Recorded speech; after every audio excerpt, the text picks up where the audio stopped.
Hello दोस्तों, आज हमारा ये बीएनएस का लेक्चर है। उसमें हमने जो अब तक पढ़ा था वो धारा 4 के संबंध में जो पनिशमेंट दे रखे थे उनके संबंध में पढ़ा था। अब जो हम पढ़ेंगे इसमें धारा 5 यानी दंडादेश का लघुकरण के संबंध में जो कम्यूटेशन ऑफ सेंटेंस के बारे में बात करता है।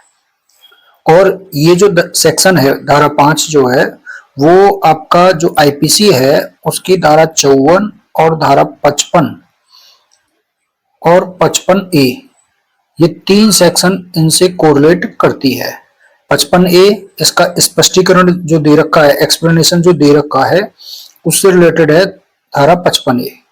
ठीक, तो इसमें जो धारा 54 थी, धारा 55 थी, वो थी कि दंडादेश का जो लघुकरण है, जो कम्यूटेशन किया जाता है, अगर मृत्यु दंडादेश का जो लघुकरण है वो 54 में था और आजीवन कारावास का जो या अन्य कारावास का जो लघुकरण है, कम्यूटेशन है, वो 55 में दे रखा था। तो यहाँ पर धारा 5 क्या कहती है? धारा 5 कहती है कि समुचित सरकार का मतलब जो एप्रोप्रिएट गवर्नमेंट है वो अपराधी की सहमति के बिना, देखो जब भी कम्यूटेशन किया जाएगा, लघुकरण किया जाएगा, तो वो अपराधी की सहमति के बिना किया जाता है। ठीक है ना, उसकी सहमति के बिना भी मतलब किया जा सकता है। तो एप्रोप्रिएट गवर्नमेंट अपराधी की सहमति के बिना इस संहिता के अधीन यानी बीएनएस के अधीन। अब यहाँ पर जो है ना किसी दंड का, ये यहाँ पर नया है किसी दंड का। इससे पहले क्या था कि 54 में अलग था कि मृत्यु दंडादेश का, है ना, मृत्यु दंडादेश यानी डेथ पेनल्टी, डेथ सेंटेंस का, और लाइफ टाइम इम्प्रिजनमेंट या अन्य जो इम्प्रिजनमेंट है उसका। बीएनएसएस की धारा 474। अब बीएनएसएस की धारा 474 का मतलब है यहाँ पर जो सीआरपीसी थी आपकी, सीआरपीसी की सेक्शन 433 उससे कोरिलेट है, जहां दंडादेश को लघुकरण किया जाता है सरकार के द्वारा। उसके अधीन 474 के अनुसार किसी अन्य दंड में यहाँ पर कम्यूटेशन उसका कर सकती है। कौन? Appropriate government. तो अब यहाँ पे लघुकरण कर सकती है, कम्यूटेशन कर सकती है। इसका मतलब क्या है? कम्यूटेशन करना मतलब क्या होता है? तो देखो इससे रिलेटेड कुछ प्रोविजन है, हम इसको देखो उसमें लघुकरण भी आता है और ये जो रिलेटेड रहेगा आपका, ये आपने पढ़ा होगा। इससे रिलेटेड जो प्रोविजन है, जैसे आर्टिकल आप पढ़ते हैं 72 में जो राष्ट्रपति के द्वारा क्षमादान दिया जाता है, तो वहां पर भी राष्ट्रपति जो है वो क्या करता है? दंडादेश का जो है वो क्षमा करता है, निलंबन करता है, परिहार करता है या लघुकरण कर सकता है ना, प्रविलंबन कर सकता है, निलंबन कर सकता है, विराम कर सकता है, इस तरह से, यानी रेस्पाइट भी कर सकता है, रिमीजन भी कर सकता है, कम्यूटेशन भी कर सकता है, सस्पेंशन भी कर सकता है, रिप्राइव भी कर सकता है, पार्डन भी कर सकता है। ये सारी चीजें उसमें राष्ट्रपति या राज्यपाल करते हैं। तो राष्ट्रपति आर्टिकल 72 के अधीन करता है और राज्यपाल जो क्या करता है 161 के अंतर्गत में करता है आर्टिकल के। ऐसे ही हम बीएनएसएस अगर हम पढ़ेंगे तो बीएनएसएस में एक चैप्टर है 34 जो कि सेक्शन 453 से लेकर 477 तक है, और इसी में एक प्रोविजन है सेक्शन 472 से लेकर 477 तक, जिसमें 472 नई जोड़ी गई है जो मर्सी पिटीशन की बात करती है डेथ पेनल्टी में।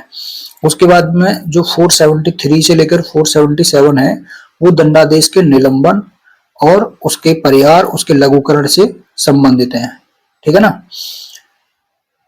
और ये चैप्टर 34 आपका जो सीआरपीसी थी उसमें चैप्टर नंबर 32 था।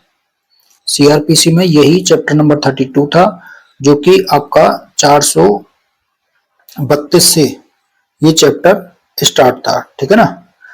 तो अब यहाँ पर जो हम पढ़ते हैं लघुकरण के बारे में, तो अब बात कर लेते हैं इसके बारे में। यहाँ पर जो लघुकरण होता है, लघुकरण का मतलब यानी कम्यूटेशन का मतलब क्या होता है? यहाँ पर लघुकरण का मतलब क्या है?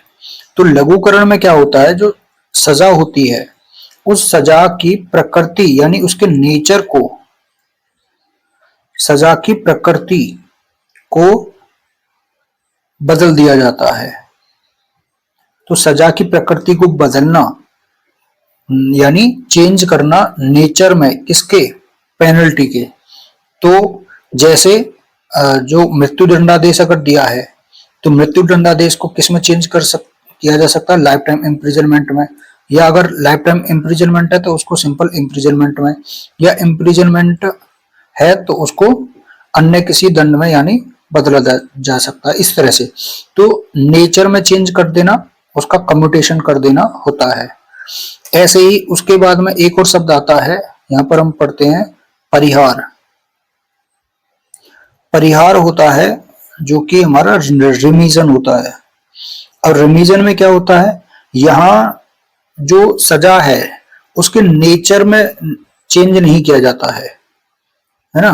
सजा की प्रकृति यानी उसके नेचर, प्रकृति को बदले बिना, प्रकृति को बदले बिना सजा में कमी की जाती है, सजा में कमी की जाती है। जैसे अगर यहाँ पे 5-7 वर्ष का कारावास दिया हुआ है तो उसका रिवीजन करके कर दिया 3 वर्ष का कारावास, ठीक है ना। या 10 वर्ष का कठोर कारावास दे रखा है तो 10 वर्ष से घटाकर 5 वर्ष का कठोर कारावास कर दिया। तो सजा की प्रकृति में चेंज नहीं किया है लेकिन सजा में कमी कर देना, वो उसको क्या कहते हैं, रिवीजन कहते हैं। उसके बाद में फिर नेक्स्ट जो इसमें टर्म आता है वो आता है निलंबन। निलंबन होते हैं सस्पेंशन करना, सस्पेंशन करना। अब सस्पेंशन क्या होता है, यानी जो दंड होता है उसके एग्जीक्यूशन को, उसके निष्पादन को रोक देना। दंड के पनिशमेंट जो मिलता है, सेंटेंस जो मिलता है, उसके एग्जीक्यूशन को, उसके निष्पादन को रोक देना, उसके निष्पादन को रोक देना। अब रोका किस वजह से जाता है, यानी मान के चलो कोई जांच वगैरह है उसके दौरान, या फिर कोई अन्य कोई भी स्पेशल सर्कमस्टेंसेस की वजह से, ये इसके कारण इसको दंड के निष्पादन को यानी एग्जीक्यूशन ऑफ द सेंटेंस, इसको क्या कर देना, रोक देना ही क्या कहलाता है, सस्पेंशन, यानी कुछ समय के लिए सजा को टाल देना। तो ये आपका सस्पेंशन हो जाता है। उसके बाद में फिर आती है आपकी एक और वर्ड आता है, वो है प्रविलंबन। प्रविलंबन इसको बोलते हैं रिप्राइव, रिप्राइव, ठीक है ना।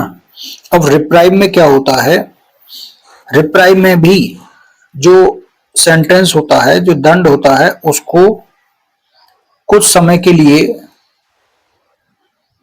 उसको कुछ समय के लिए क्या किया जाता है, टाल दिया जाता है, ठीक है ना। अब ये जो टाला जाता है, ये जो प्रविलंबन होता है, ये कोर्ट जैसे करती है ना, कि विशेषकर ये जो स्पेशली जो होता है ना, ये डेथ पेनल्टी में वहां पर होता है कि उसकी फांसी की सजा को टाल दिया जाता है ना। तो ये स्पेशली हम कहेंगे ये किसके लिए है, डेथ पेनल्टी में ज्यादातर इसका यूज होता है। जैसे फांसी की सजा को टाल देना कुछ समय के लिए, आज नहीं इसके 3 दिन बाद फांसी होगी, ठीक है ना। तो वो आपका रिप्राइव कर देना होता है। उसके बाद में फिर है आपका विराम कर देना। विराम कर देना यानी इसको बोलते हैं रेस्पाइट करना। रेस्पाइट करना, रेस्पाइट में क्या होता है, इसमें जो अभियुक्त, जो अपराधी होता है, उसकी किसी न किसी कारण की वजह से सजा को कम कर देना होता है, ठीक है ना। यानी इसमें भी क्या होता है, जो स्पेशल परिस्थिति है, विशेष परिस्थितियों में, विशेष परिस्थितियों में सजा को कम करना, इसमें टालना नहीं है, सजा को कम करना होता है रेस्पाइट में। जैसे मान के चलो वो फिजिकली, शारीरिक रूप से क्या है, अपंग है ना, या अक्षम है, या कोई लेडी है और वो प्रेग्नेंट है तो गर्भावस्था के कारण उसकी सजा को क्या किया जाता है, कम कर दिया जाता है, तो वो क्या कहलाएगा, रेस्पाइट करना। ठीक है ना। और फिर इसमें एक और है लास्ट, क्षमा करना, क्षमादान। और क्षमा जो कि पार्डन होता है, तो पार्डन में क्या किया जाता है, पार्डन में जो भी सजा रहती है उस सजा को ही माफ कर दिया जाता है, यानी सजा को क्या कर दिया जाता है, रद्द कर दिया जाता है। और उसकी जो डिटेंशन होती है, जो भी उसकी कारावास होती है, उसको रद्द कर दिया जाता है। ठीक है ना। तो ये पार्डन हो गया। तो इस तरह से हमने इनको पढ़ा। अब बात आती है कि इसमें जो समुचित सरकार थी, वो समुचित सरकार का मतलब क्या है, तो वो यहाँ पर स्पष्टीकरण, इसका एक्सप्लेनेशन बता रहा है कि समुचित सरकार में दोनों आती हैं, एक सेंट्रल गवर्नमेंट आती है और एक स्टेट गवर्नमेंट आती है।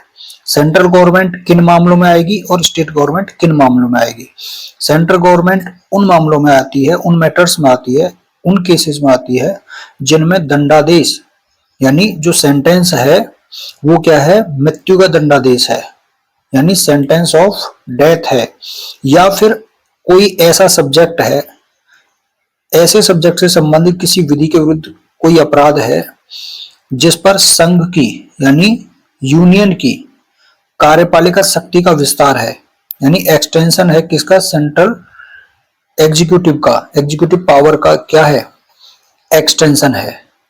ठीक है ना। तो जहां पर संघ की कार्यपालिका शक्ति का विस्तार है, एक्सटेंशन है एग्जीक्यूटिव पावर्स ऑफ यूनियन का, तो उन अपराधों पर सेंट्रल गवर्नमेंट जो है आती है। और उन मामलों में, उन केसेस में स्टेट गवर्नमेंट आएगी जिनके भीतर अपराधी दंडादेश हुआ है, यानी जहां अपराधी को दंडादेश दिया गया है। अब ऐसा दंडादेश चाहे वो मृत्यु का हो या नहीं हो, बस वो ऐसे सब्जेक्ट से, मैटर से रिलेटेड किसी अपराध के विरुद्ध हो जिस पर राज्य की कार्यपालिका शक्ति का विस्तार है। तो ये जो मैटर हैं, विषय हैं, ये अपराध से संबंधित हैं। और ये जो सूची है ना, जैसे शेड्यूल दे रखी है मैटर में कॉन्स्टिट्यूशन में 7वीं अनुसूची में जो है, तो राज्य सूची, विषय सूची, तो वो ऐसे विषय से संबंधित उन पर वहां पर दे रखा होता है कि संघ की कार्यपालिका शक्ति का विस्तार कहां तक होता है, राज्य की कार्यपालिका शक्ति का विस्तार कहां तक होता है। ठीक। तो ये आपका जो है सेक्शन 5 जो है वो कंप्लीट होता है। अब उसके बाद में जो नेक्स्ट है सेक्शन, वो है सेक्शन 6।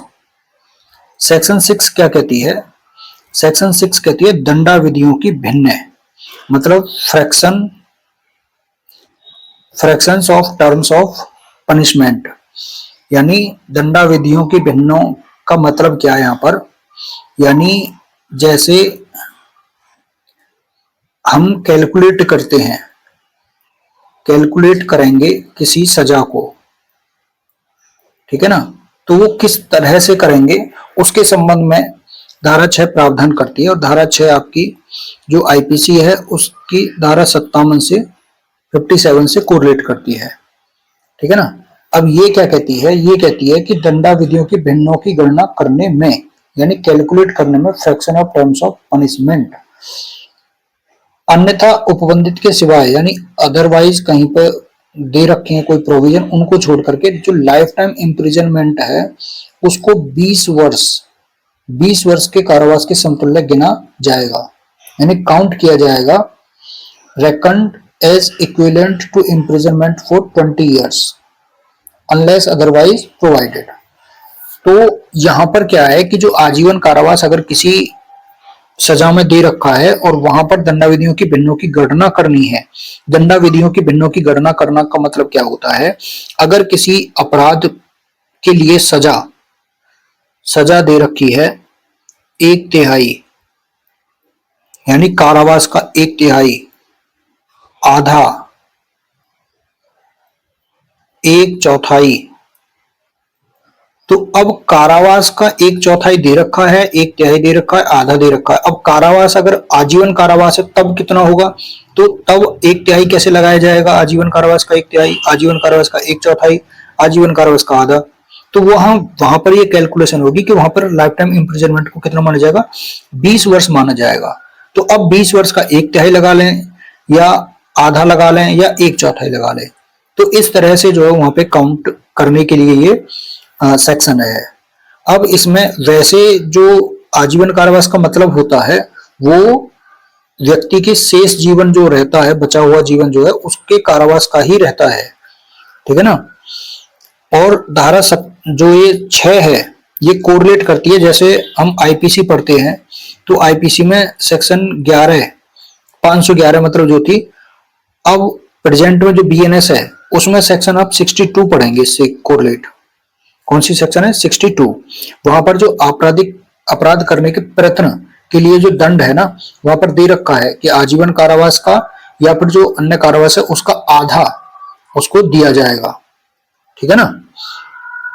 आजीवन कारावास हो या अन्य कारावास हो, उसका कितना दिया जाएगा? आधे तक का उसका जो है वो दिया जाएगा। तो इसलिए वहां पर ये सेक्शन जो है वो आपका काम आएंगे, ठीक है ना। और ऐसे ही हम जो सेक्शन पढ़ेंगे आगे,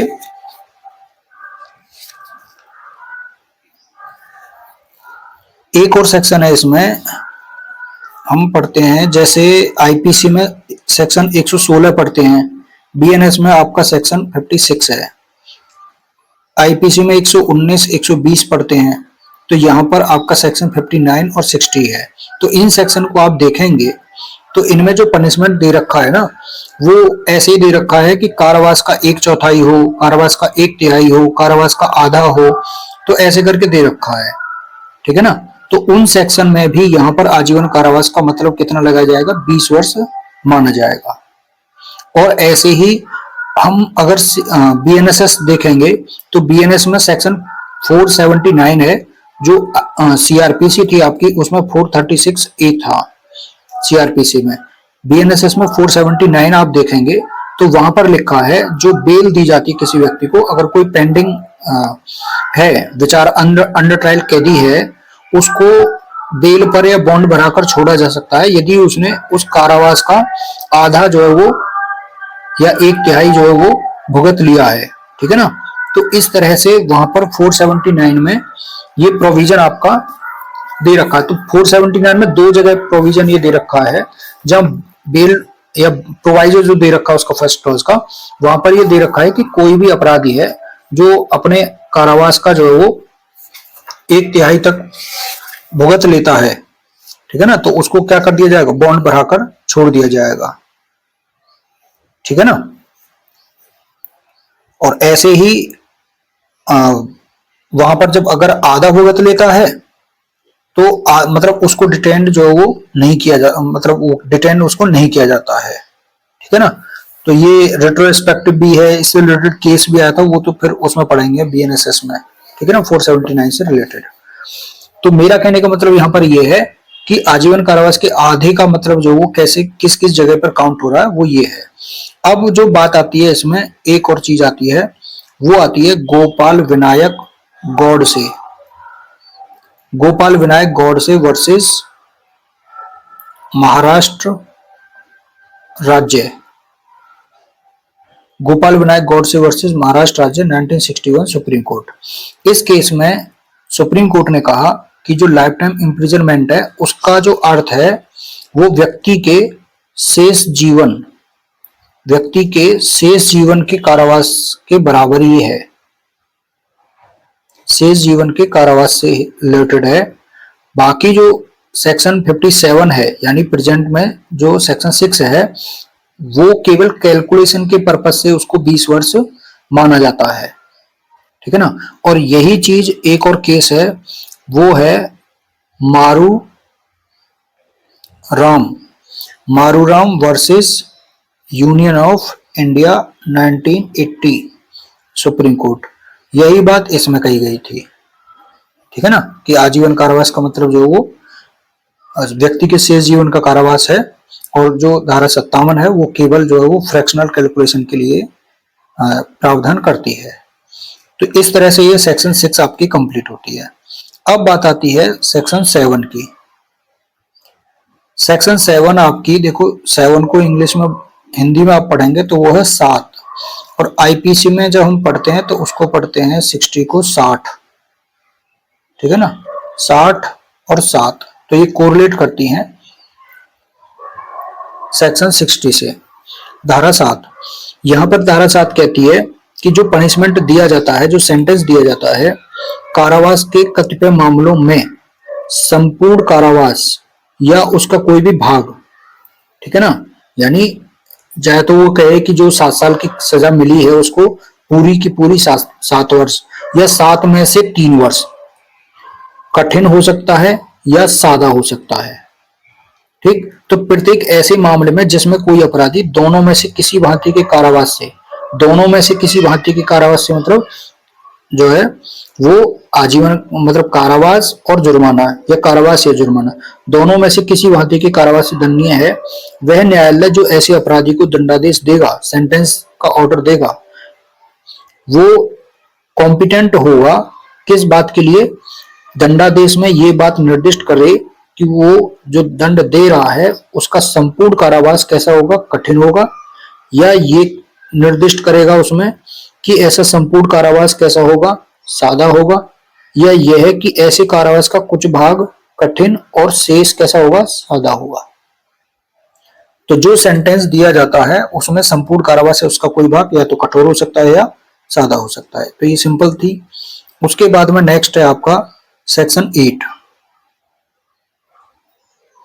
सेक्शन 8 आपका जो है एक पूरा मेंस का भी क्वेश्चन यहाँ पे बनता है, या आप कहें कि एक अलग जो सेक्शन बनाता है, एक खंड बनाता है, ठीक है ना, और ये कोरिलेट करता है आपका आईपीसी की सेक्शन 63 से लेकर 70 तक के प्रोविजन को, ठीक है ना।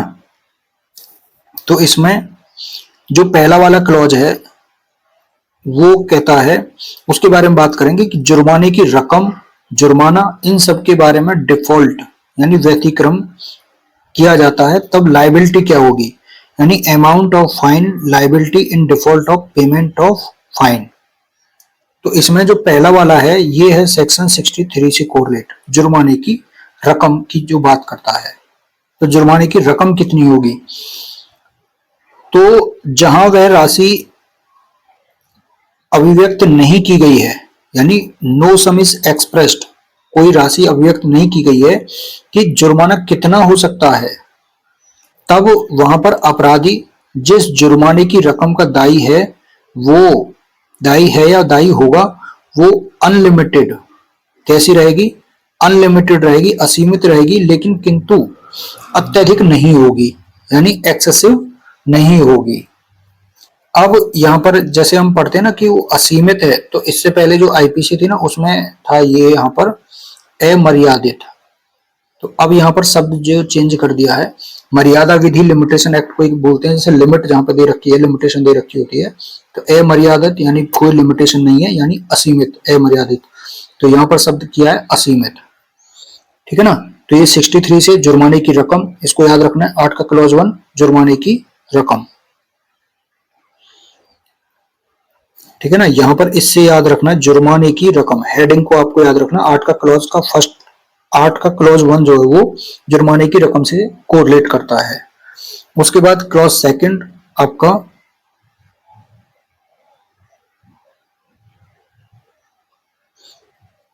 क्लॉज सेकंड है आपका 64 जो सेक्शन है आपकी उससे, ठीक है ना, आईपीसी की 64 जो बात करती है वो बताती है कि कोई अपराध है, अपराध जब किया जाता है तो अपराध के प्रत्येक मैटर में 2 तरह के पनिशमेंट वहां पर मिल सकते हैं, जैसे कारावास के साथ जुर्माना, कारावास या जुर्माना, या केवल जुर्माना, 3 तरह के पनिशमेंट हो गए यहाँ पर, ठीक है ना। कारावास के साथ जुर्माना का मतलब है 3 वर्ष और 5,000 रुपए या 50,000 रुपए जुर्माना, है ना। कारावास या जुर्माना उनमें से कोई भी मिल सकता है, या केवल जुर्माने से दंडनीय अपराध होते हैं। तो किसी अपराध के प्रत्येक मामले में जो कारावास के साथ जुर्माने से भी दंडनीय है, जिसमें अपराधी कारावास सहित या रहित जुर्माना हो सकता है। कारावास के साथ जुर्माने में कारावास सहित या रहित जुर्माना, यानी कोई ऐसा अपराध होता है जिसमें अपराध कारावास सहित या रहित होता है जुर्माने के। दूसरा कारावास या जुर्माना या केवल जुर्माने से दंडनीय है, जिसमें अपराधी जुर्माने से दंडित दंडादेश हुआ है। तो देखो जहां पर कारावास, जुर्माना शब्द देखो, जुर्माना किस किस के साथ में लगा हुआ है, तो जुर्माना कारावास के साथ में है। अब अपराध चाहे कारावास सहित या रहित जुर्माना हो। दूसरा, जुर्माना कारावास के अथवा में हो सकता है ऐसा अपराध, और उसमें जुर्माना से दंडादेश हुआ है, या अपराध में केवल जुर्माना है और तब जुर्माने से दंडादेश हुआ है। तो तीनों कंडीशन में अगर वो जुर्माने से दंडादेश हुआ है, यानी साथ में उसमें जुर्माना लगा हुआ हो, अपराध चाहे इस तरह का हो, कारावास और जुर्माना होता है ना, किसी किसी सेक्शन में कारावास और जुर्माना, किसी अपराध में लिखा रहता है कि वह कारावास से या जुर्माने से या दोनों से दंडनीय किया जाएगा, और वहां पर वो कारावास से दंडादेश ना करके जुर्माने से दंडादेश होता है। तब तीसरी कंडीशन है कि किसी अपराध में कारावास नहीं है, केवल जुर्माने से दंडादेश होता है, यानी 200 रुपए का, 5000 रुपए का, इस तरह से, और वहां पर उस पर वो जुर्माना लगाया गया है। तो ये तीनों कंडीशन के अपराध में जुर्माने से जब उसको दंडादेश किया जाता है, मतलब पनिश किया जाता है, तब कोर्ट क्या करेगा, तब यहां पर कोर्ट का काम है कि वह कोर्ट ऐसे अपराधी को दंडादेश करेगा, यानी सेंटेंस देगा सच ऑफेंडर्स, क्या टू डायरेक्ट, सक्षम होगा कि दंडादेश, वो जो दंडादेश है, दंडादेश के द्वारा यह निर्देश देगा कि जो जुर्माना देने में व्यतिक्रम होने की दशा में, यानी डिफॉल्ट होने की दशा में, default of payment of the fine, अपराधी किसी अमुक अवधि के लिए जो है वो सर्टेन टर्म्स के लिए, अमुक अवधि के लिए कारावास भोगेगा। क्यों? क्योंकि जो जुर्माने का दंडादेश हुआ और जुर्माना देने में उसने डिफॉल्ट करता है तब। अब जो अमुक अवधि का कारावास भोगेगा, अब ये जो कारावास है उस अन्य कारावास के अतिरिक्त होगा। मान के चलो वो कारावास और जुर्माना, इस अपराध में वो दंडादेश हुआ है। अब इसमें कारावास मिला 3 वर्ष और जुर्माना हुआ 5000 रुपए। अब वो जुर्माना नहीं दे रहा है, तो अब जुर्माना ना देने पर उसको क्या होगा, एक सर्टेन टाइम के लिए, सर्टेन टर्म्स के लिए क्या होगा, कारावास वो भोगेगा।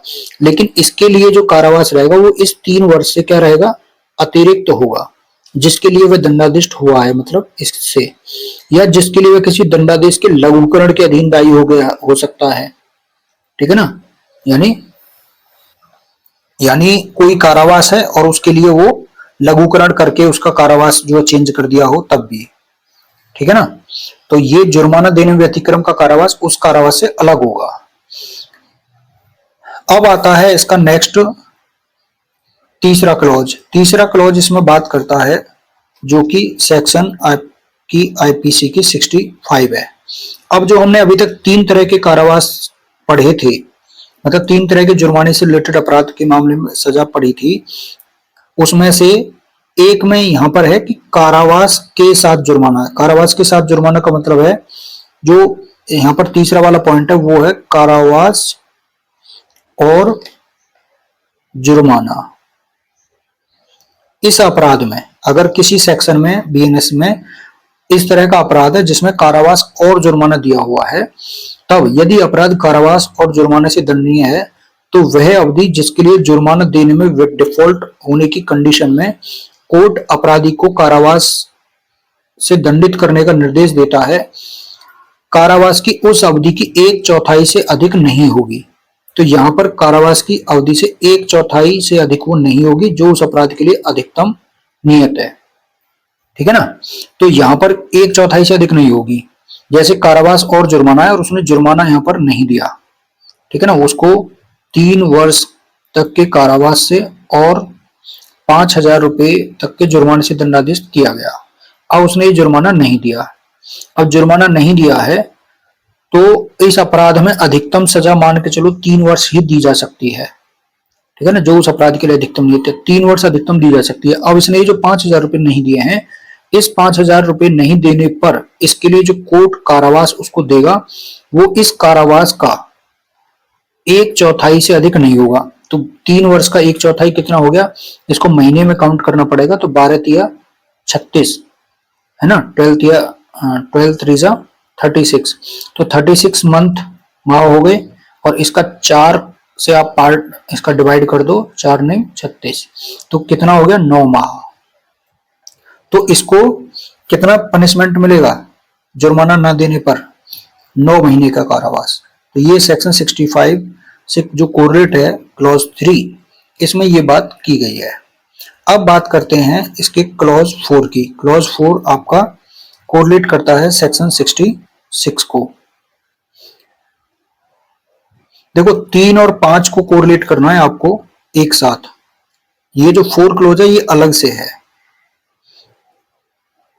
ये क्या कहता है? ये कहता है कि वह कारावास जिसे कोर्ट जुर्माना देने में डिफॉल्ट करने पर, जुर्माना देने में डिफॉल्ट होने के लिए, या फिर अगर वो कम्युनिटी सर्विस में डिफॉल्ट करता है, यानी सामुदायिक सेवा करने के लिए उसको आदेश दिया है लेकिन वो सामुदायिक सेवा करने से मना कर देता है, तो फिर जब कारावास इस चीज के लिए डिफॉल्ट करने पर दिया जाएगा, वो कारावास ऐसे किसी भांति का, ठीक है ना, ऐसा कारावास किसी भी भांति का हो सकता है, यानी एनी डिस्क्रिप्शन, किसी भी भांति का हो सकता है जिससे अपराधी को उस अपराध के लिए दंडादेष्ट किया जा सकता है, यानी उसको सेंटेंस्ड उस अपराध के लिए अगर उसको दिया जा सकता है तो वो किसी भी भांति का उसके लिए हो सकता है। तो यहाँ पर ये आपको डिस्क्रिप्शन को याद रखना है कि 4 जो क्लॉज है वो एनी डिस्क्रिप्शन की बात करता है। तो इसी से आपको ये प्री के लिए याद हो जाएगा, ठीक है ना। अब बात आती है जो तीसरे क्लॉज को आपको 5वें क्लॉज से कोरिलेट करना है। 5वें क्लॉज से कोरिलेट क्यों करना है?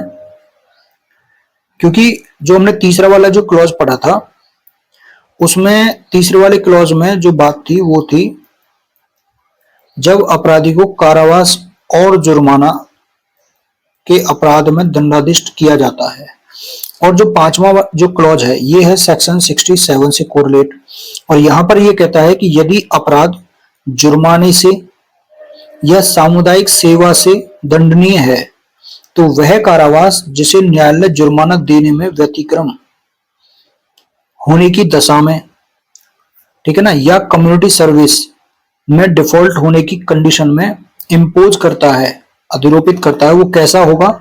सादा होगा। यानी अगर कोई अपराध है और उसमें कौन सा कारावास है, कौन सी सजा है? केवल जुर्माने से, ठीक है ना, या कम्युनिटी सर्विस की सजा है। अब कम्युनिटी सर्विस की सजा से संबंधित प्रोविजन कहां थे ये हम पनिशमेंट में पढ़ चुके हैं, ठीक है ना। तो अब इन दोनों में ही वो क्या कर रहा है? डिफॉल्ट कर रहा है। इसमें या तो इसमें डिफॉल्ट कर रहा है, अगर इससे सजा मिली है इसकी कम्युनिटी सर्विस की तो इसमें डिफॉल्ट कर रहा है। तो डिफॉल्ट होने की कंडीशन में अब जो कारावास उसको मिलेगा वो कैसा कारावास होगा? सादा होगा। और कितनी अवधि तक कारावास मिलेगा? तो वह अवधि जिसके लिए जुर्माना देने में व्यतिक्रम होने की दशा में या कम्युनिटी सर्विस में डिफॉल्ट होने की दशा में न्यायालय अपराधी को कारावास से सजा देने का निर्देश दे सकता है, वो निम्नलिखित अवधि होगी।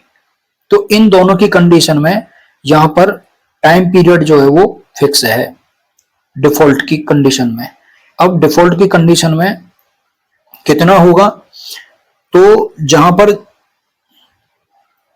जुर्माने की जो रकम है वो 5,000 रुपए से अधिक की नहीं है, यानी अगर जुर्माना कितना है? 5,000 रुपए तक है, 5,000 रुपए तक है, तो जुर्माने में डिफॉल्ट करने पर उसको, जुर्माने में डिफॉल्ट करने पर, देखो यहां पर जुर्माने की रकम 5,000 रुपए तक है, तब तो उसको 2 माह 2 मंथ तक का यहां पर उसको कारावास मिलेगा डिफॉल्ट करने पर।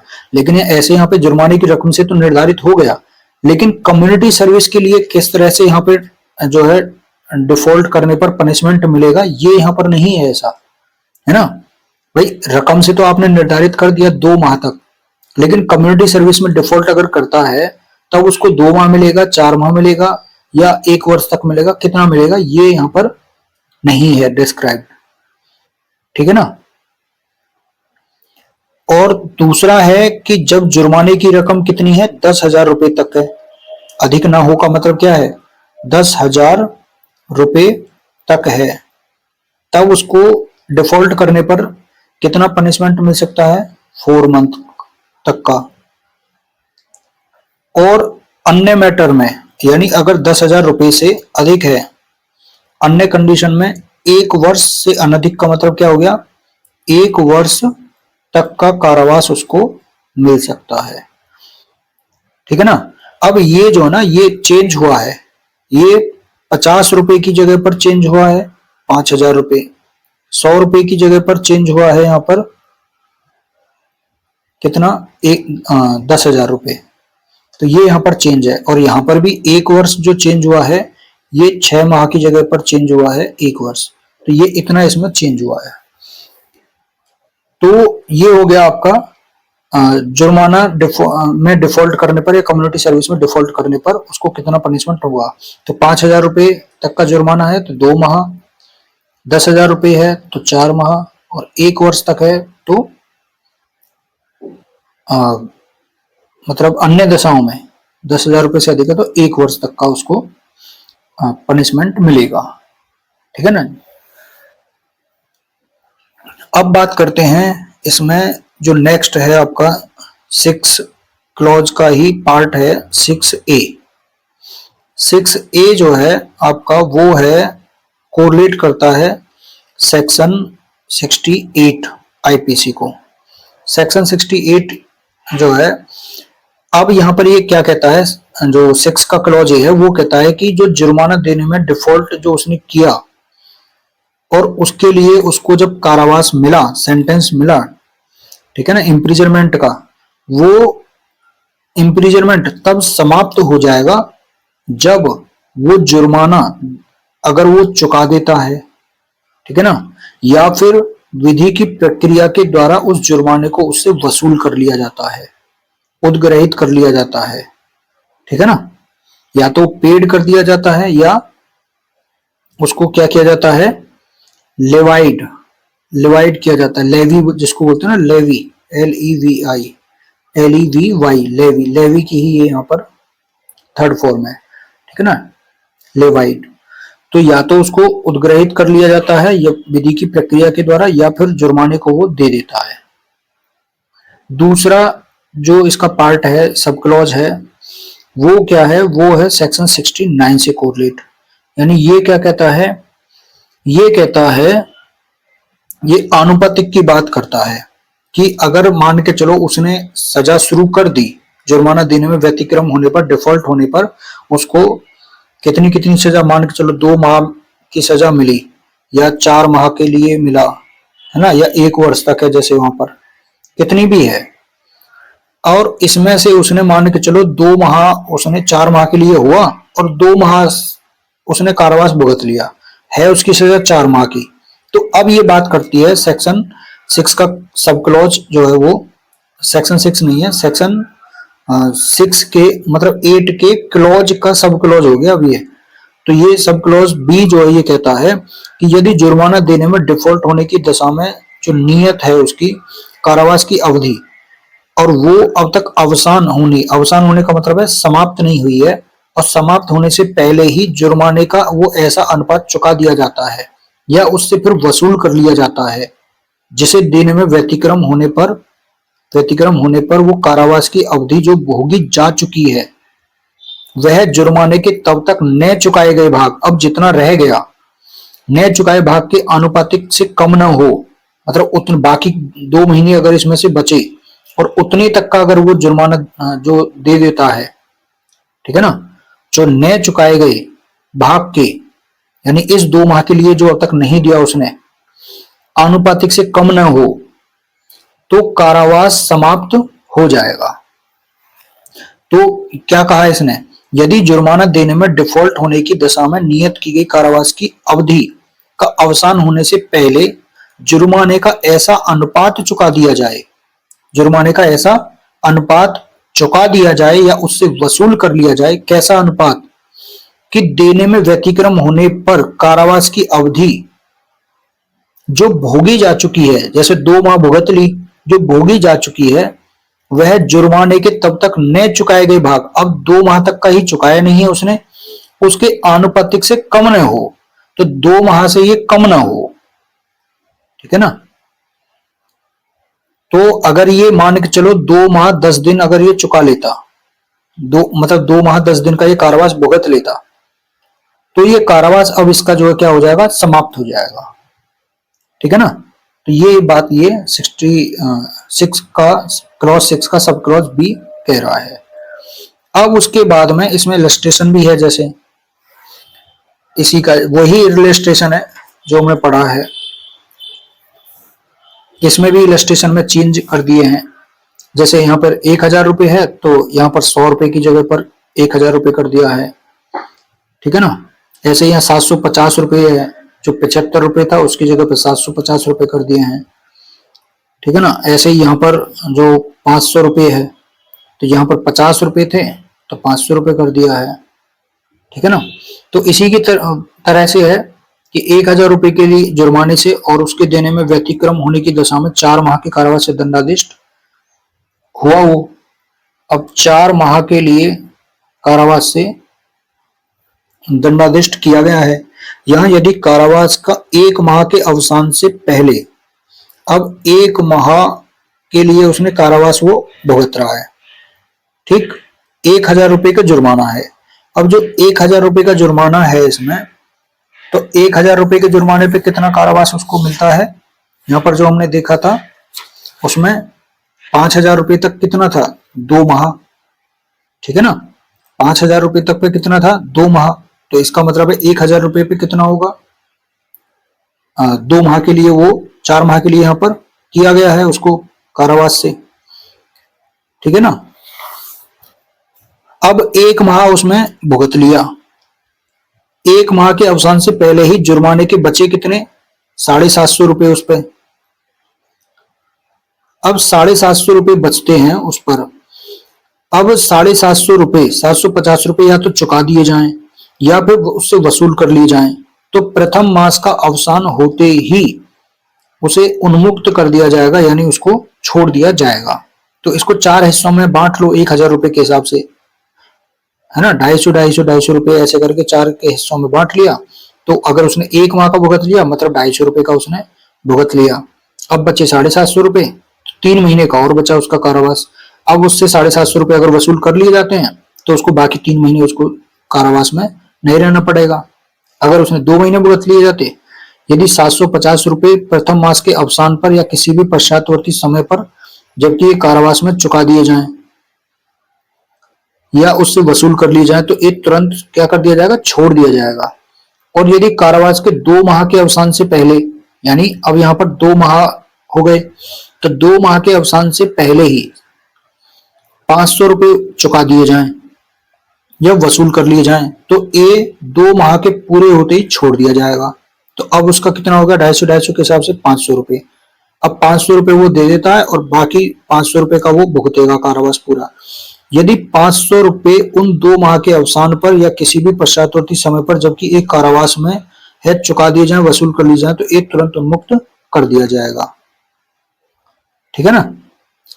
लेकिन यहां पर यह है कि अगर मान के चलो वो 3 माह होने पर, 3 माह के अवसान से पूर्व बाकी के 250 रुपये वो देता है, तब उसको नहीं छोड़ा जाएगा, तब वो पूरा कारावास वहां पर वो भुगतेगा, ठीक है ना। तो यहां पर ये बात कही गई है। अब जो नेक्स्ट है वो है 7 क्लोज, धारा 8 का 7 क्लोज। ये कहता है, ये आपका 770 से रिलेटेड है, 770 से रिलेटेड है। ये कहता है कि अगर उससे जो जुर्माना वो तब भी नहीं दे रहा है, जुर्माना या उसका कोई भाग जो चुकाया नहीं गया है, दंडादेश यानी सेंटेंस दिए जाने के बाद कितने वर्ष के भीतर, 6 वर्ष के भीतर किसी भी समय पर, और यदि अपराधी उस सेंटेंस के अधीन 6 वर्ष से अधिक के कारावास से दंडादेश है, अगर 6 वर्ष से के कारावास से दंडादेश है तो 6 वर्ष के भीतर उससे ले लिया जाएगा, जुर्माना वसूल कर लिया जाएगा। लेकिन वो मान के चलो 7 वर्ष, 10 वर्ष, 14 वर्ष या आजीवन कारावास से दंडनीय है, तो उस कालावधि के अवसान से पहले किसी भी समय पर उससे वसूल किया जा सकेगा। और अगर इस दौरान अपराधी की मृत्यु हो जाती है, ठीक है ना, तो अपराधी की मृत्यु होने से उसकी किसी भी संपत्ति इस दायित्व से उसे उन्मुक्त नहीं करती है जो उसकी मृत्यु के बाद उसके ऋणों के लिए वैध रूप से दायी है। ठीक है ना। तो अब क्या किया जाएगा, अगर अपराधी की मृत्यु हो जाती है तो फिर उसकी संपत्ति से, उसकी प्रॉपर्टी से उस जुर्माने को वसूल किया जाएगा। ठीक है ना। तो ये बात इसमें कही गई है। तो इस तरह से हमने ये पढ़ा। अब बात आती है इसमें नेक्स्ट सेक्शन 9। सेक्शन 9 आपकी कोरिलेट है। ये कई अपराधों से मिलकर बनी अपराध के लिए दंड की अवधि। ठीक है ना। ये क्या कहती है, कई अपराधों से मिलकर बनी अपराध के लिए दंड की अवधि, यानी जहां कोई बात जो अपराध है और ऐसे भागों से मिलकर बनी है जिनमें का कोई भाग स्वयं अपराध है, वह अपराधी अपने ऐसे अपराधों में से एक से अधिक के दंड से दंडित तब तक नहीं किया जाएगा जब तक कि ऐसा अभिव्यक्त रूप से उपबंधित न किया गया हो। एक्सप्रेसली ऐसा प्रोवाइडेड जब तक नहीं है तब तक उसे एक से अधिक के दंड से दंडित नहीं किया जाएगा। ठीक है ना। यानी ये क्या कह रहा है, ये सेक्शन आपकी आईपीसी की 71 से कोरिलेट है और इसको आपको पढ़ना है बीएनएसएस की सेक्शन 25 से कोरिलेट करके। तो यहां पर क्या है, ये इसमें जो है हम पढ़ेंगे, आपको इलस्ट्रेशन से ज्यादा समझ में आएगा ये। यानी जहां कोई अपराध ऐसा है कि वो ऐसे भागों से मिलकर बनना, ऐसे हिस्सों से मिलकर बना हुआ है जिनका हर एक हिस्सा अपराध का उसका वो अपने आप में ही अपराध है, तो अपराधी को हर हिस्से के लिए दंड से दंडित नहीं किया जाएगा, है ना। ऐसे अपराधों में से एक से अधिक के दंड से दंडित नहीं किया जाएगा, हर हिस्से के लिए दंड नहीं किया जाएगा, उस हर हिस्से को मिलाकर के जो अपराध बना है उस अपराध के लिए उसको दंडित किया जाएगा। जैसे मान के चलो उसने एक व्यक्ति की 50 बार लाठी मार करके उसकी मृत्यु कारित की, यानी डेथ हो गई उसकी। अब यहां पर जो हर बार लाठी इसने मारी, तो हर लाठी अपने आप में मारना उसका अपराध था, तो ये जो उसकी मृत्यु कारित करना एक अपने आप में एक अपराध बना है। तो हर 50 लाठी के लिए उसके 50 वर्ष ऐसे नहीं होंगे, अगर एक लाठी के लिए 1 वर्ष है तो 50 लाठी के लिए 50 वर्ष नहीं होंगे, बल्कि उन सब के लिए एक से अधिक के दंड से दंडित नहीं किया जाएगा, यानी ये 50 लाठी से मिलकर के जो अपराध बना है उसके लिए उसको दंडित किया जाएगा। ठीक, तो ये हो गई ये बात।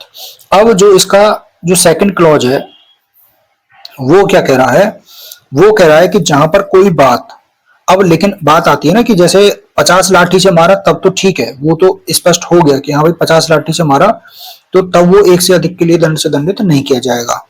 लेकिन अगर कंडीशन इस तरह की है कि कोई बात अपराधों को परिभाषित या दंडित करने वाली किसी उस समय लागू किसी विधि की 2 या अधिक अलग अलग डेफिनेशंस में आने वाला अपराध है, अलग अलग डेफिनेशन में आने वाला अपराध है।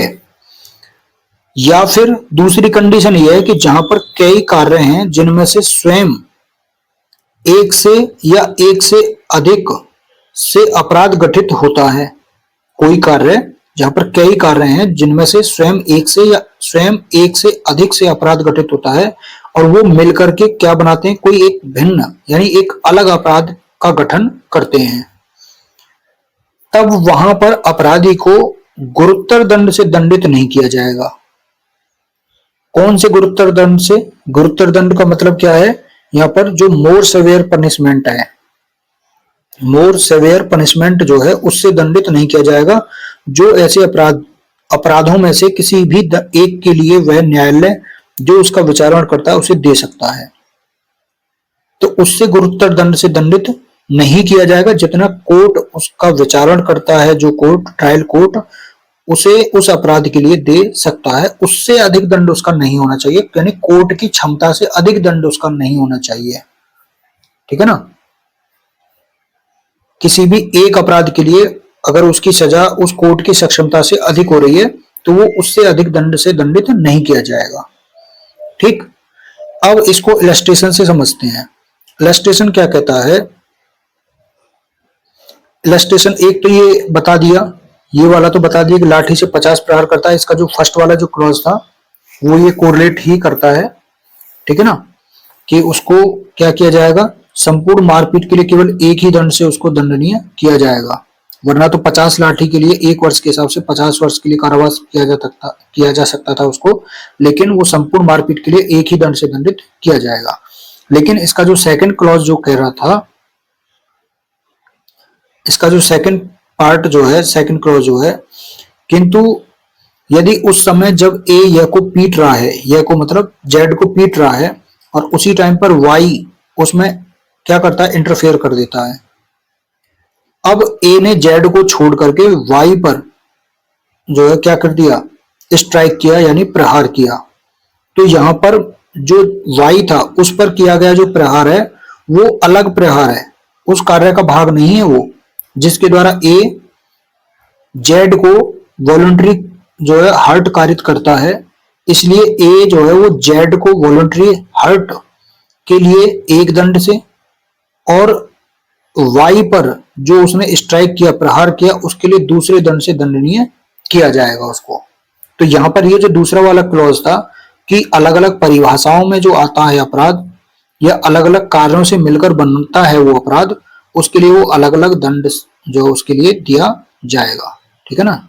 2 या अधिक परिभाषाओं में अलग आने वाला हो गया, एक वॉलंटरी कॉज हो गया, हर्ट हो गया, और दूसरा जो उसका अलग अपराध हो गया, या किसी को धमकी दी है और साथ में दूसरा कोई अपराध किया है। तो इस तरह से ये अलग अलग दंड का उपबंध करते हैं। अब जो सेकंड है इसमें वो है नेक्स्ट धारा 10। अब धारा 10 आपकी रिलेटेड है 72 आईपीसी से, और इसको हम पढ़ेंगे सीआरपीसी की जो सेक्शन हमने पढ़ी थी 221, जो कि बीएनएसएस है, उसमें सेक्शन 244 इससे कोरिलेट है, सेक्शन 244 से, ठीक है ना। इसमें पढ़ेंगे कि जहां कई अपराधों में से एक के दोषी व्यक्ति के लिए दंड कितना होगा, जबकि जजमेंट में ये कहा गया है, कथित स्टेटेड है कि ये डाउट है कि वो किस अपराध का दोषी है। कई अपराधों में से किस अपराध के लिए वो दोषी है, इस बात का अगर संदेह है तब उस दोषी व्यक्ति को कितना पनिशमेंट कौन सा दिया जाएगा जजमेंट में। तो ये कह रहा है कि उन सब मैटर्स में जिनमें ये डिसाइड किया गया है कि कोई व्यक्ति उस डिसीजन में, उस जजमेंट में विनिर्दिष्ट कई अपराधों में से एक अपराध का दोषी तो वो है, लेकिन कौन से अपराध का दोषी है, किंतु ये संदेहपूर्ण है, ये डाउटफुल है, ये डाउटफुल है कि वह उन अपराधों में से किस अपराध का दोषी है। तो यदि वही दंड सब अपराधों के लिए उपबंधित नहीं है तो वह अपराधी उस अपराध के लिए दंडित किया जाएगा, डाउट तो है उस पे, तो वो उन अपराधों में से उस अपराध के लिए दंडित किया जाएगा जिसके लिए कम से कम दंड उपबंधित किया गया है, ठीक है ना। तो यहां पर ये कम से कम दंड वाले अपराध के लिए दंडादेश किया जाएगा। अब मान के चलो जैसे हम पढ़ते हैं उसमें आईपीसी में पढ़ते थे कि 323 का अपराध बना है, 353 का अपराध बना है, 307 का अपराध बना है, ठीक है ना। अब इनमें से अब ये डाउट है कि इनमें से उसने कौन सा अपराध किया है, तो कौन सा अपराध किया है तो वहां पर हम कम से कम दंड वाले के लिए उसको दंडित करेंगे, यानी संदेह का लाभ किसको मिलता है, सदैव अभियुक्त को मिलता है। तो इसलिए यहाँ पर डाउटफुल जो है उसका ऑफेंस, तो संदेह का लाभ किसको मिलेगा, अभियुक्त को मिलेगा, ठीक है ना। अब बात आती है नेक्स्ट सॉलिटरी कन्फाइनमेंट की, एकांत परिरोध की। जो एकांत परिरोध यहां पर है वो है आपका पहली कंडीशन। एकांत परिरोध क्या होता है, कोई भी अभियुक्त है उसको जब वो गंभीर कोई अपराध कर देता है तो उसको बाद में उस चीज के लिए पश्चाताप होता है, पछतावा होता है, और वो प्रायश्चित करना चाहता है कि मेरे से अपराध हो गया है। तो उसको समाज की मुख्य धारा में जोड़ने के लिए और उसे अपराध का पश्चाताप करने के लिए क्या किया जाता है, एकांत परिरोध में रखा जाता है, जो गंभीर अपराधी होते हैं उनसे अलग, गंभीर अपराध के लिए जो सजा काट रहे होते हैं अपराधी, उनसे अलग रखा जाता है, तो उसी को सॉलिटरी कन्फाइनमेंट कहा जाता है। तो जब कभी कोई व्यक्ति ऐसे अपराध के लिए उसको कन्विक्टेड ठहराया जाता है जिसके लिए इस बीएनएस के अधीन कोर्ट को उसे कौन से कारावास, कठोर कारावास से दंडाधिष्ट करने की शक्ति है, तो कोर्ट क्या करेगा, अपने दंडादेश जब उसको सेंटेंस देगा तो उसमें एक ऑर्डर भी साथ में देगा, दे सकता है, मतलब ऑर्डर भी साथ में दे सकता है कि जो अपराधी है, जो ऑफेंडर है, उसको उस कारावास के जिसके लिए उसको दंडादेश मिला है, उस कारावास के जिसके लिए वह दंडाधिष्ट किया गया है, उस कारावास के किसी भी भाग के लिए, यानी अगर 7 वर्ष है, 3 वर्ष है, तो उसमें से कितना भाग, 1 वर्ष, 6 माह, 5 माह, 3 माह, यानी उसके किसी भाग या भागों के लिए जो कुल मिलाकर कितना हो सकता है, 3 माह तक, 3 माह से अधिक नहीं का मतलब क्या है, 3 माह तक के कारावास के लिए निम्नलिखित मापदंड के अनुसार उसको क्या मिलेगा, सॉलिटरी कन्फाइनमेंट, एकांत परिरोध में उसको रखा जाएगा। अब ये 3 माह तक का जो है ये मेजरमेंट कैसे होगा, इसका स्केल यानी जो मापमान है, इसका स्केल है वो कैसे होगा, तो 3 माह होगा किन किन अपराध में, यदि कारावास की अवधि उसको मिली है 6 माह तक, तो अगर 6 मंथ तक का उसको कारावास है तो उसका जो सॉलिटरी कन्फाइनमेंट होगा वो 1 माह तक होगा, ठीक है ना। और यदि उसको जो इम्प्रिजनमेंट है, कारावास है, वो 6 माह से तो अधिक है लेकिन 1 वर्ष से कम है, तो इसको कह सकते हैं, दूसरा जो है वो, अगर कारावास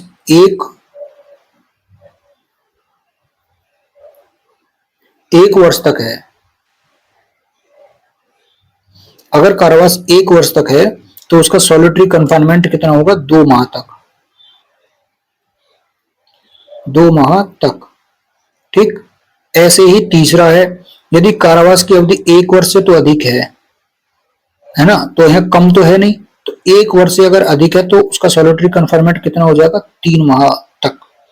तो 1 वर्ष से अधिक है तो उसका सॉलिटरी कन्फाइनमेंट कितना हो जाएगा, 3 माह तक हो जाएगा, ठीक है ना। तो यहां पर इस तरह से उसका सॉलिटरी कन्फाइनमेंट होगा। अब जो बात आती है, इसकी जो नेक्स्ट सेक्शन है वो जो बात करती है वो इंपॉर्टेंट है। वो क्या कहती है, ये प्री के पॉइंट ऑफ व्यू से तो बहुत इंपॉर्टेंट है, आपको याद रखना है।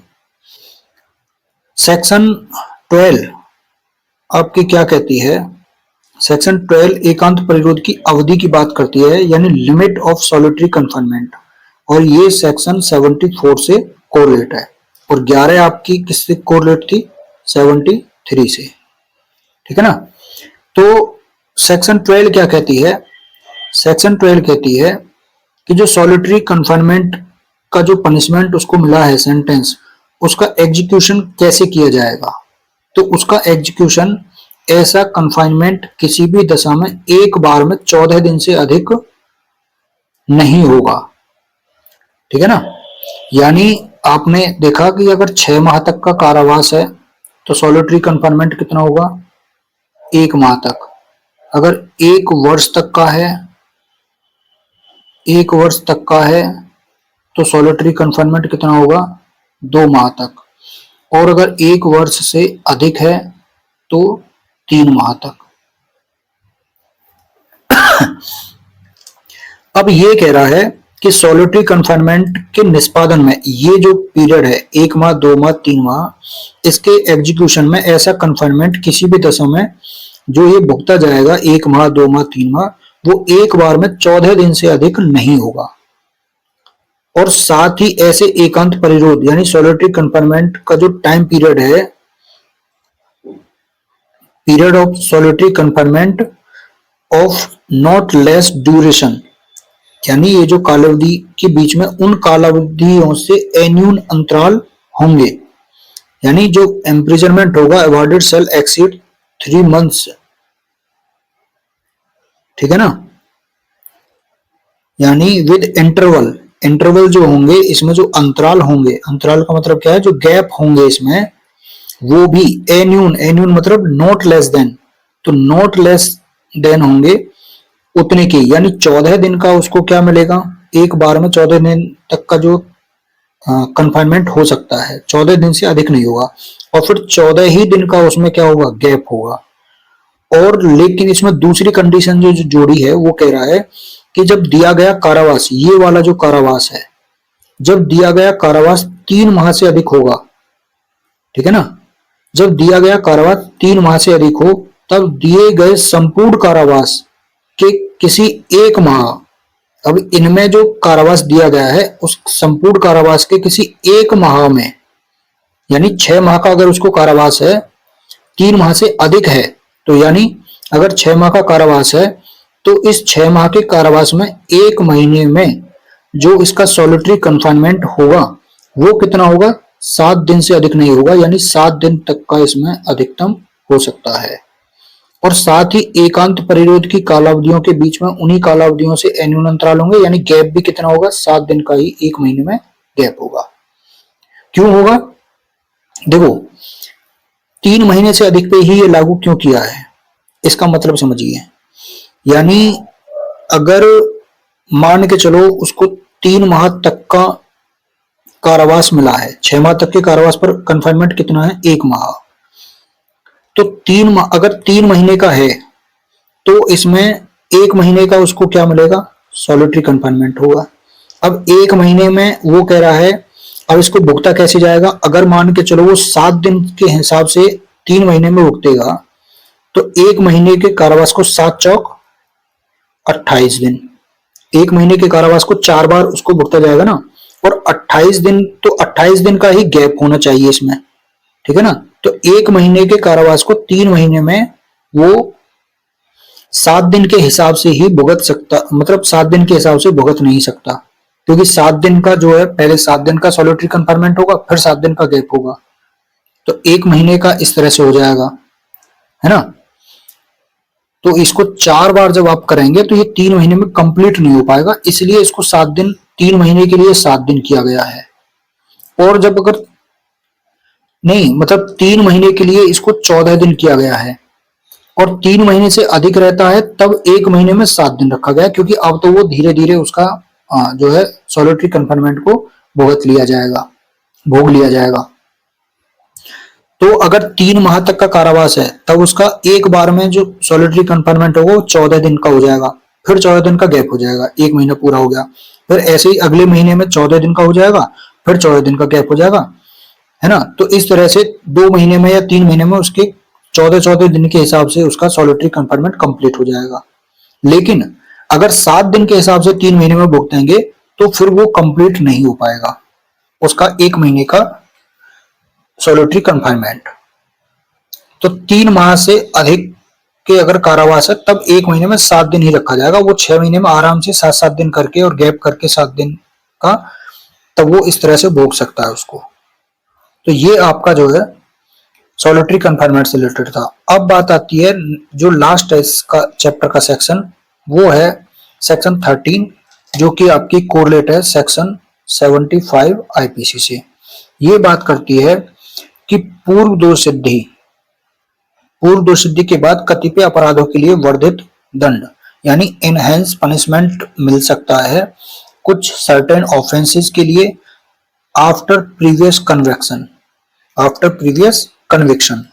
तो जो कोई व्यक्ति भारत में किसी कोर्ट के द्वारा बीएनएस के चैप्टर 10 या चैप्टर 17 के अधीन 3 वर्ष या उससे अधिक की अवधि के लिए दोनों में से किसी भांति के कारावास से दंडनीय अपराध के लिए कन्विक्टेड ठहराया जाता है, तो अब ठहराए जाने के बाद वो उन दोनों अध्यायों में से, दोनों अध्याय मतलब वही चैप्टर 10 या चैप्टर 17 के अधीन, ठीक है ना, किसी अध्याय के अधीन उतनी अवधि के लिए मतलब 3 वर्ष या उससे अधिक की अवधि के कारावास से दोबारा से वैसे ही कारावास से दंडनीय किसी अपराध का दोषी है, तो वह प्रत्येक ऐसे कारावास प्रत्येक ऐसे पश्चातवर्ती अपराध के लिए आजीवन कारावास से या दोनों में से किसी भांति के कारावास से जिसकी अवधि कितनी हो सकती है, 10 वर्ष तक की हो सकती है, इससे दंडनीय होगा। तो यहां पर उसको पनिशमेंट बढ़ा के मिलेगी क्योंकि वह पहले से ही कन्विक्टेड है उसी अपराध के। फिर यहाँ पर जो चैप्टर 10 है ये उसमें चैप्टर आईपीसी में 12 था, चैप्टर 17 भी आईपीसी में चैप्टर 17 ही था, ठीक है ना। चैप्टर 12 जो सिक्कों और करेंसी नोट से रिलेटेड जो अपराध होते हैं उनके संबंध में है, ठीक है ना। तो यहां पर ये बात की गई है कि इन चैप्टर के अधीन कोई व्यक्ति अपराध करता है 3 वर्ष या उससे अधिक की अवधि के कारावास से दंडनीय, और फिर अपराध करने के बाद में वो दोषी ठहराया जाता है, फिर उसके बाद में वो आकर के इन्हीं अपराध को दोबारा से करता है, तब उसको एनहेंस पनिशमेंट जो मिलेगा बाद वाले अपराध के लिए, वो भले ही उस अपराध के लिए वहां पर अपराध के लिए जो दंड है वो 10 वर्ष हो या 14 वर्ष हो या 7 वर्ष हो, ठीक है ना, तब उसको उस पनिशमेंट के लिए उसकी अपराध की प्रकृति को देखते हुए भले ही वो 7 वर्ष या 10 वर्ष या 14 वर्ष हो, उसको दोबारा से उसको आजीवन कारावास भी मिल सकता है उस अपराध के लिए, ठीक है ना। अब यहाँ पर वो ये नहीं कहेगा कि यहाँ पर वो जो है उस अपराध के लिए तो पनिशमेंट 7 वर्ष है या 10 वर्ष है या 14 वर्ष है, जो भी है, ठीक है ना। तो उसको 10 वर्ष तक के अपराध से या आजीवन कारावास से दंडित किया जा सकता है। तो इस तरह से आपका जो है वो यहाँ पर चैप्टर ये कंप्लीट होता है। अब जनरल एक्सेप्शन जो नेक्स्ट चैप्टर रहेगा उसको पढ़ेंगे नेक्स्ट वीडियो में। तो आज के लिए इतना ही, ठीक। Thank you so much.